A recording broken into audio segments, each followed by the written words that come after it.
Voilà, donc là on va arriver on va arriver à coudre donc notre caisson fermé. Donc cette partie-ci là avec cette partie-là.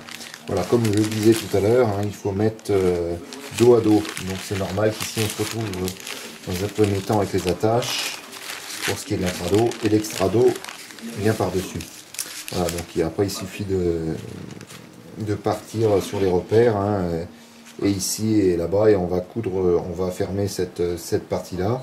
Et une fois qu'on va retourner la voile dans son état normal, les coutures elles seront faites à l'intérieur. Hein. On fait un genre de retournement, on retourne la voile et la couture ne sera plus visible. Voilà, donc ici on a notre intrados, ici on a notre extrados.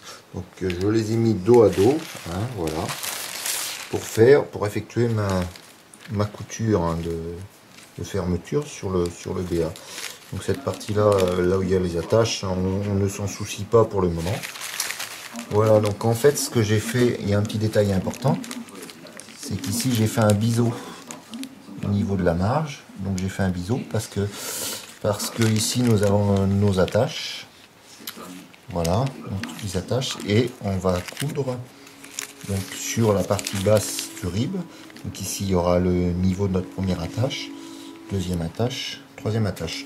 Donc en fait ce qui va se passer, c'est qu'il faut mettre cette partie là à l'intérieur et qu'on va se retrouver à superposer pour coudre. Voilà, donc faut pas prendre, bien sûr, on rentre cette partie là, voilà. Donc là c'est pas très compliqué à comprendre. Alors le pourquoi du comment, pourquoi j'ai entaillé ma marge, ça se comprend tout de suite, parce que cette partie là et cette partie là vont être cousues ensemble, donc il faut faire rentrer, il faut pas prendre sa couture dans la marge, voilà, donc c'est pour ça. Voilà, et donc après je mets sous machine mon aiguille à partir d'ici là, parce que le premier c'est un caisson fermé, et je vais longer tout ça par dessus en prenant bien sûr le rib avec. Voilà, vous avez compris.